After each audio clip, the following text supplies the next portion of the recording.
Well, hello, Vaughn. Happy New Year. Here we Happy New are. Year to you, Harold. The calendar has turned on another year, and BC residents are still waiting for their promised grocery rebate checks from Premier Eby. When can we expect the check in the mail? Damned if I know. Uh, this is an interesting one. It was the biggest promise that Eby made in running for re-election, and it tapped into what the NDP's own polling had shown, that people were very concerned about the cost of living. So he said, we hear you, and we're going to give you up to $1,000 per family. They called it a grocery rebate. It would be 500 for individuals and 1,000 for a household. And the premier said immediately, like he said immediately, he said right away, he said, we're not going to make you wait. John Rustad had a thing that wasn't going to come in until 2026. We're not going to make you wait. We know you need it now, and it's going to be immediate. Well, that was during the election. Ever since then, the delivery date has been retreating over the horizon. Most recent interview with the premier, he wouldn't commit to a date. He said sometime in 2025, spring, fall. He said as soon as we can. Well, I have to think anybody out there who was waiting for the $1,000, as soon as we can is long past, and they're not counting on seeing the check for some months to come, and they're probably right about that. And then at the same time, they're promising at some time in the distant future, I guess, to balance the books. So this would be a significant chunk of cash as well. Yeah, I mean, in terms of promising tax relief, we've had inflation over the years, but this would have to be one of the biggest tax breaks that anybody's ever promised in a BC election. So Eby said $1,000 for families, 500 for individuals. 90% of British Columbians would be able to get this money.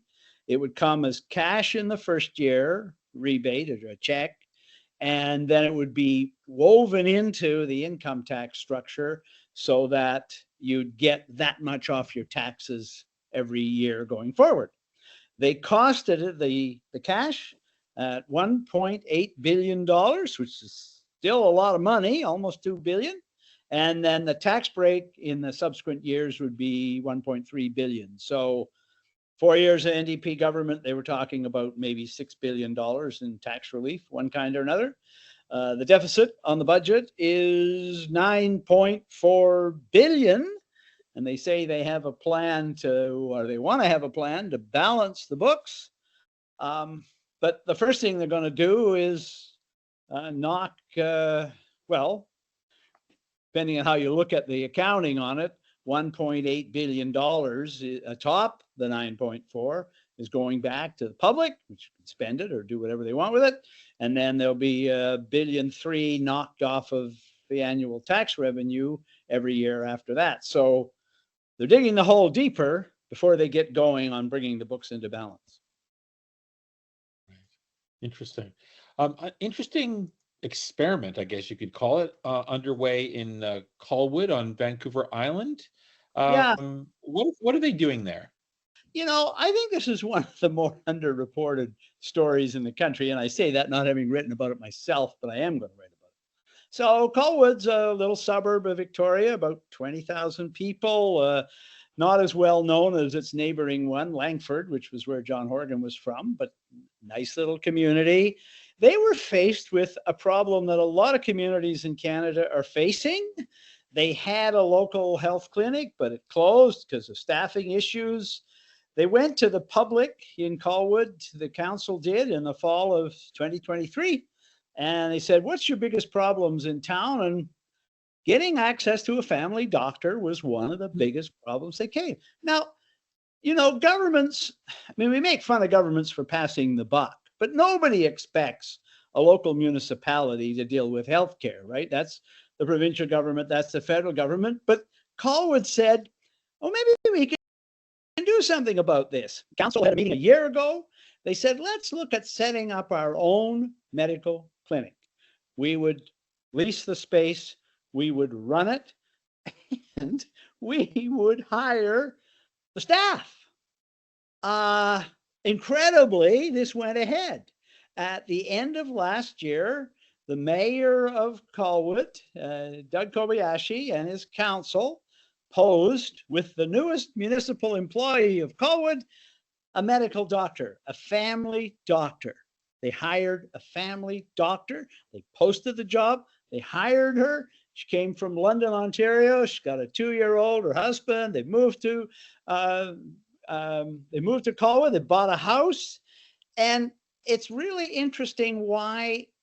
One of the reasons that Colwood's been able to tap into this, it relates to what doctors say again and again.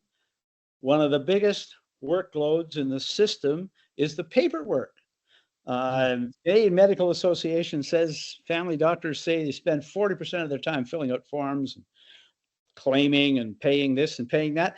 Colwood said, we got a clerical staff on our city, in our municipal hall. We'll do the paperwork for you. Not only that, you'll be an employee of the municipality. You will have our pension plan, our benefits. This turned out to be a huge lure for a doctor. And so there goes Colwood. They've got the clinic. It opens in a few weeks. The doctor starting her practice this month. And Mayor Kobayashi told the Canadian press he's getting calls from all over Canada. Can you do this? Like, who knew you could do this? A municipality having its own health clinic. And you sort of wonder, Harold, whether this thing is going to catch on. How much is it costing Colwood taxpayers? Not a huge amount. I think the lease on the facility is about $500,000. The doctor will be able to bill for her services through the medical plan, right? Or okay. It's not a private clinic that's an outlier where the province is opposed to it. It's a nonprofit. It's run in partnership with nonprofits. So they're helping, but basically what they're doing is they're establishing a family practice in Colwood where the doctor is moving, as I say, from Ontario to Colwood to practice medicine on the medical plan, but she'll be a municipal employee, and the local council, city council, are going to help a lot with the paperwork.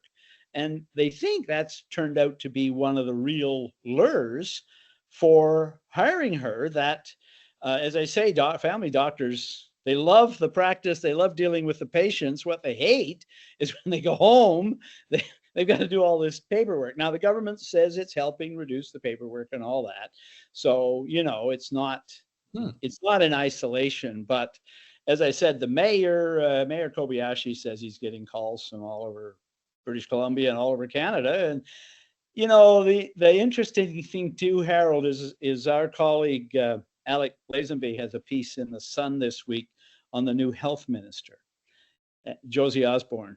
And she was the mayor of Tofino. And it's interesting what she says. She says she thinks, having come from a small community, she understands the problem of services, of healthcare in smaller communities. And you sort of wonder if she's not going to look at this experiment in Colwood and say, maybe we need to do more of this in BC. Maybe we need to have more, nonprofit clinics based in the community with the staff based in the community and delivering services in the community, providing better services at the local level, and maybe taking some pressure off the big city systems too. Interesting. Well, I like that, what you mentioned about her also collecting a municipal pension. That would certainly help with retention as well in smaller communities. That's a big problem. Yeah, no, I mean, the municipal employee pension plan is in very good shape in British Columbia. Doctors in general don't have pension plans. They have to provide their own. They're private operators to some degree. But again, as you move to doctors on staff, that may become an appealing thing as well. This clinic will have more employees eventually. They're going to try to get other doctors on staff.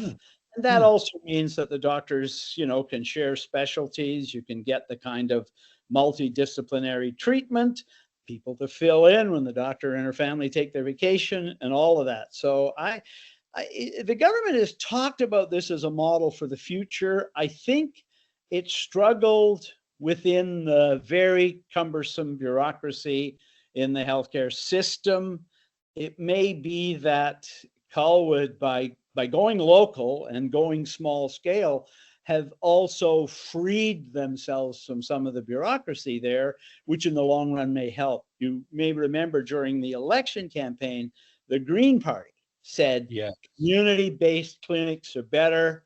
I remember Sonia Furstenau said at one point, the last thing the system needs is another vice president and another layer of bureaucracy in the health regions. She was very much a fan of this.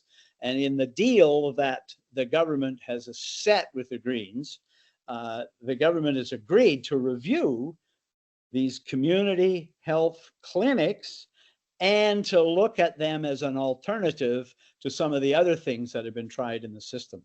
Hmm. You mentioned the deal with the Greens. Tell us more about that deal. And is it something that the NDP can rely on to stay in power for 4 years? I think it's a pretty big deal for the NDP. I've given them a hard time for dragging their feet on transition. It's taken them a while, but the time they spent on this deal was well worth it for them. Basically, what the New Democrats have done is they have secured agreement that they will get the support, the government will get the support it needs from the two Green MLAs when it needs it on passing legislation, on matters of confidence, on the budget, on financial supply for the ministries, on the throne speech. It's a fairly long list of commitments. They've agreed, the two parties, to work together as well on managing the business of the House. So the government doesn't fall on every vote that happens in the legislature, but in order to manage the place and keep things going and get things through, it's very helpful if you have the kind of arrangement we have here. So without an agreement, the NDP had 47 seats and the opposition parties had a combined 46. The speaker would be able to break ties so the government could get things through. This agreement, if you read the text of it, effectively the government can now count on 49 votes, and there's the Conservatives with 44. So they've gone from 1 to 5, and it does mean that the NDP will be able to plan better, be able to get things through. Now, all along the way, they will need the consent of the Greens and the cooperation. They've got to make it work. And the Greens got double crossed by the NDP way back in 2020. So I think it's fair to say the Greens will be skeptical and watching. But yes, the Premier has been going around saying that he expects to, hopes to, would like to govern for 4 full years. And this agreement makes it a little easier for him to pull that off. Right. Interesting. Thanks, Vaughn. Thanks for your time today. Bye, Harold. Talk to you next week. Okay. Bye-bye. Yeah, great. Good.